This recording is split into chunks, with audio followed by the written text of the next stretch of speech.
Hello students, welcome to Diploma Dialysis second year exam preparation master class. ಈ second year diploma dialysis ವಿದ್ಯಾರ್ಥಿಗಳಿಗೆ first ಒಂದು master class ಮಾಡಿದೀವಿ. ಅದರಲ್ಲಿ ಯಾವ್ಯಾವ important questions ಬರ್ತವೆ ಅಂತ ತಿಳ್ಕೊಂಡಿದ್ದೀವಿ. ಈಗ ನೆಕ್ಸ್ಟ್ ಇವಾಗ ನಾವು ಮಾಡ್ತಾ ಇರೋದು ಇಂಪಾರ್ಟೆಂಟ್ ಕ್ವಶನ್ಗೆ ನಾನು ಏನು ಮಾಡ್ತಾ ಇದ್ದೇನೆ ಅಂತಂದ್ರೆ ಯಾವ್ಯಾವ ಇಂಪಾರ್ಟೆಂಟ್ ಕ್ವಶನ್ಸ್ ಇದಾವೆ ಅದ್ರ ಬಗ್ಗೆ ಸ್ವಲ್ಪ ಥಿಯರಿ ಭಾಗನ ಸ್ವಲ್ಪ ಥಿಯರಿ ಪಾರ್ಟನ್ನು ಹೇಳ್ಕೊಡ್ತಾ ಇದ್ದೀನಿ. ಸೊ ಇದರಿಂದ ನೀವು ಆನ್ಸರ್ ಬರೀಲಿಕ್ಕೆ ಈಸಿ ಆಗುತ್ತೆ ಅನ್ನೋ ದೃಷ್ಟಿಯಿಂದ ನಾನು ಸ್ವಲ್ಪ ಇಂಪಾರ್ಟೆಂಟ್ ಥಿಯರಿ ಪಾರ್ಟ್ ಇನ್ಕ್ಲೂಡ್ ಮಾಡಿದ್ದೀನಿ, ಬಟ್ ಮೆಜಾರಿಟಿ ಕ್ವಶನ್ ಮತ್ತೆ ಆನ್ಸರ್ಸ್ ಅನ್ನ ಇನ್ಕ್ಲೂಡ್ ಮಾಡಿದ್ದೀನಿ. Okay, next define dialysis, types of dialysis ಅಂತ ಪ್ರಶ್ನೆ ಬಂದ್ರೆ ನೀವೇನ್ ಬರೀಬೇಕು?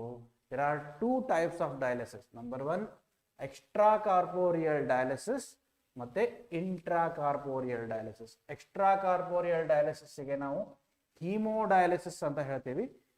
ಇಂಟ್ರಾ ಕಾರ್ಪೋರಿಯಲ್ ಡಯಾಲಿಸಿಸ್ಗೆ ನಾವು ಪೆರಿಟೋನಿಯಲ್ ಡಯಾಲಿಸಿಸ್ ಅಂತ ಹೇಳ್ತೀವಿ.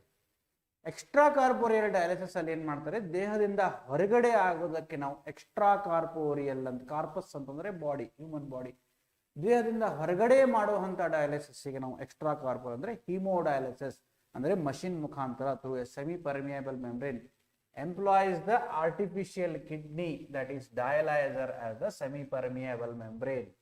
Okay, separate artificial kidney that is dialyzer ಒಂದು semi-permeable membrane ಆಗಿ ಕೆಲಸ ಮಾಡುತ್ತೆ. Intracorporeal dialysis ಅಂತಂದ್ರೆ ಏನು? Where which employs peritoneal membrane. Peritoneal ನಮ್ಮ ಬಾಡಿ ಒಳಗಿನ peritoneal membrane ನ as a semi-permeable membrane use ಮಾಡೋದಕ್ಕೆ intracorporeal. So mention the different types of dialysis ಅಂದ್ರೆ two types, ಎಕ್ಸ್ಟ್ರಾ ಕಾರ್ಪೋರಿಯಲ್ ಮತ್ತೆ intra corporeal, that is haemodialysis ಮತ್ತೆ peritoneal dialysis.